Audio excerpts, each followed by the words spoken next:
கர்த்தருக்கு ஸ்தோத்திரம், மகிமை உண்டாவதாக. இந்த நாளுக்குரியதான வாக்குத்தத்தை நம்ம தியானமாக எடுத்துக்கொள்ளலாம். சங்கீதம் 37வது சங்கீதம் 3வது வசனம் அப்படியே சொல்லப்படுகிறது.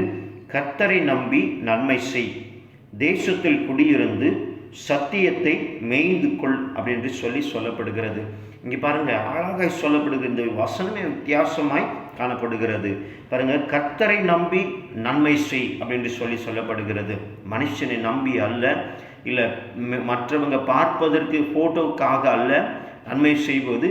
கர்த்தரை நம்பி நன்மை செய். அப்போ இப்படி சொல்றாங்கன்னு சொன்னா இதில் ஏதோ ஒரு அர்த்தம் இருக்கிறது. அப்போ இதில் ஏதோ ஒரு ரகசியம் இருக்கிறத நம்ம என்ன பண்ணணும்னா நம்ம தெரிந்து கொள்ள வேண்டும்.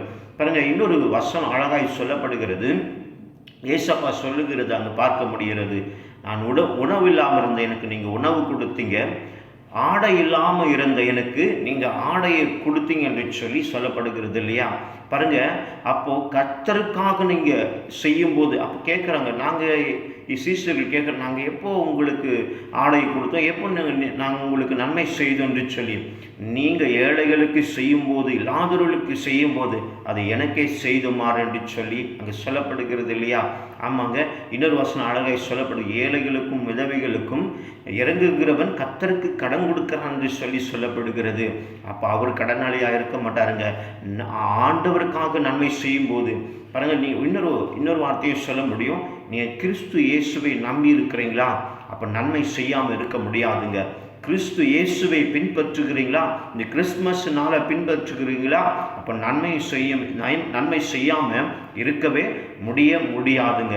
நன்மை செய்யுங்க, உங்களுக்கும் அதற்கு ஏற்றவனமாய் நன்மையை கர்த்தர் ஆசீர்வாதமாய் மாற்றி கொடுக்க அவர் வல்லவராக இருக்கு. அடுத்து பாருங்க, தேசத்தில் குடியிருந்து சத்தியத்தை மேய்ந்து கொள். ஆமாங்க, இந்த கடைசி காலத்தில் நமக்கு தேவையாக இருக்கிறது என்னன்னு சொன்னால் சத்தியத்தை அறிந்து கொள்ள வேண்டும்.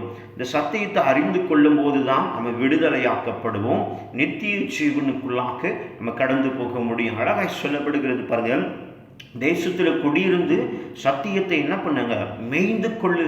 எங்கே சத்தியம் கிடைக்கும், எங்கே சத்தியம் கிடைக்கும்னு சொன்னால் நீங்கள் இருக்கிற வீட்டில் இருந்தே உங்களுக்கு அழகாய் இருக்கிறதான இந்த வேதாகமத்தை எடுத்து நீங்கள் தினமும் அதை தியானத்தில் நம்ம எடுத்துக்கொள்ள வேண்டும். மேய்ந்து கொள்ளுங்க, வசனத்தை எடுத்துக்கொள்ளுங்க.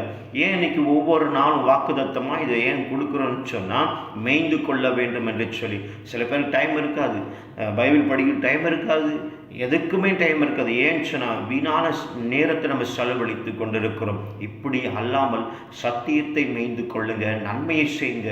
இந்த கிறிஸ்துமஸ் நாளில் கூட நன்மையை செய்து சத்தியத்தையும் அறிவிக்கிற ஒரு நாளாய் காணப்படுகிறது. ஆமாங்க, பூலோகத்தில் இந்த கிறிஸ்து இயேசு ஏன் உதித்தாருன்னு சொன்னால் சத்தியத்தை மேய்ந்து கொள்ளும்படியாக, சத்தியத்தை கொடுக்கும்படியாக கிறிஸ்து இயேசு இந்த உலகத்தில் வந்ததை நம்ம பார்க்க முடிகிறது.